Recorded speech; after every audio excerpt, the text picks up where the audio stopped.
Chapter 1. Boarding the Train. The station was silent, save for the occasional whisper of wind that swirled around the dimly lit platform. Claire tightened her coat around herself, glancing nervously at the ancient, rusted clock hanging above the ticket booth. It was 11:58 p.m., and the train was late. The flyer she had received in the mail stated that the Eternity Express would leave at midnight sharp. No delays, no exceptions. She had almost dismissed the invitation as a scam. A train ticket that mysteriously appeared in her mailbox, marked with the words, "For those seeking answers."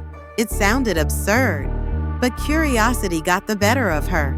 Claire was tired of the monotonous grind of her life, the endless cycle of unfulfilling jobs and relationships that never seemed to work.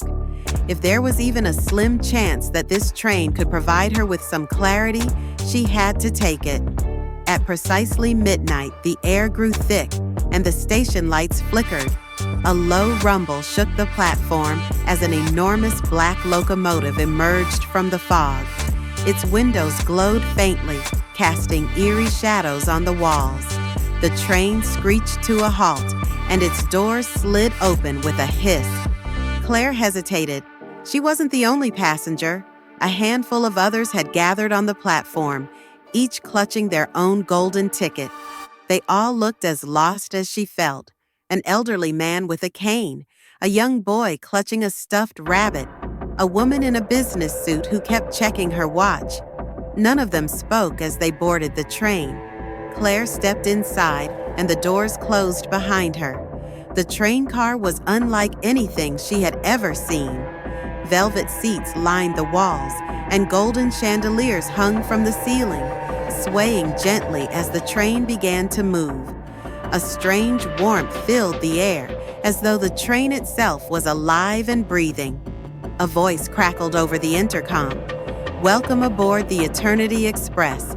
Please take your seats and prepare for the journey of a lifetime." Chapter 2.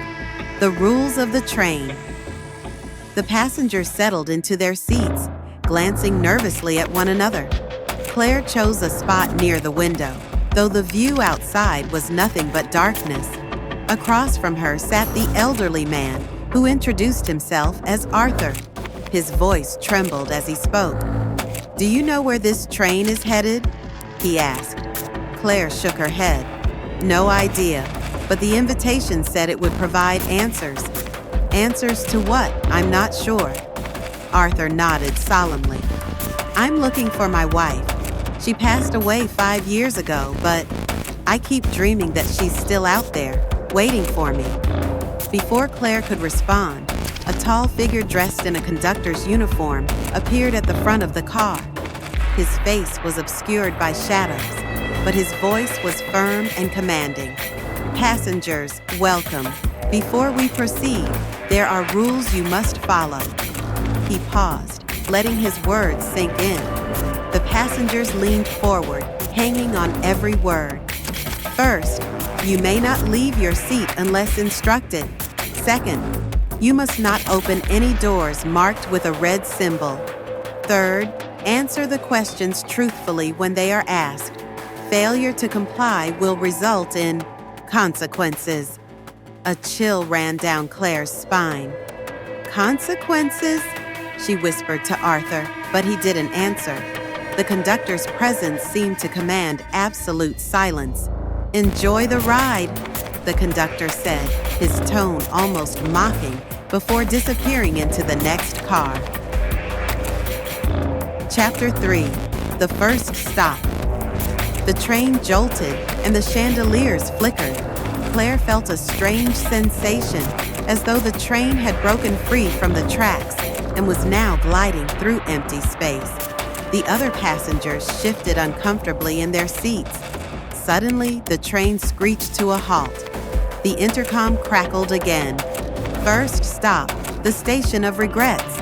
The doors slid open, revealing a desolate landscape bathed in pale blue light. One passenger, the woman in the business suit, stood abruptly. Her hands trembled as she clutched her ticket. "That's my stop," she said, her voice barely audible. She stumbled toward the exit, ignoring the stares of the others. As soon as she stepped onto the platform, the doors closed and the train began moving again. Claire pressed her face to the window, trying to catch a glimpse of the station. She saw shadowy figures moving in the distance, but the train quickly sped away, leaving the strange place behind.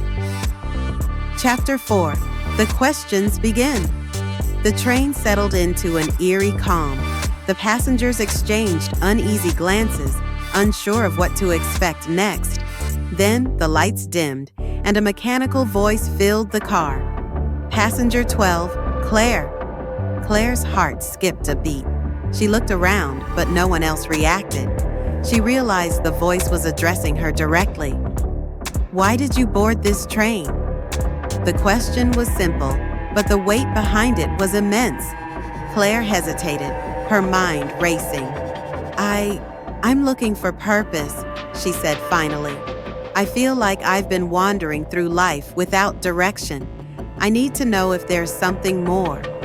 The voice was silent for a moment, as if processing her answer. Then it spoke again. Your truth has been recorded. Claire let out a shaky breath. She looked at Arthur, who gave her a reassuring nod. It seemed that everyone on this train was searching for something. Answers, closure, redemption. But what price would they have to pay to find it? Chapter 5. The Doors with Red Symbols. As the journey continued, the passengers began to notice strange things about the train. The windows sometimes reflected images that weren't inside the car. Whispers echoed through the hallways, even when no one was speaking. And then there were the doors with red symbols. Claire had seen one earlier, just before the conductor had given his speech. It was a heavy steel door with a crimson sigil etched into its surface. She couldn't shake the feeling that something, or someone, was behind it, watching them. Arthur seemed to sense her unease. Don't even think about it, he warned. Whatever's behind those doors, it's not meant for us. But Claire's curiosity was growing. What secrets did this train hold, and how far would she have to go to uncover them?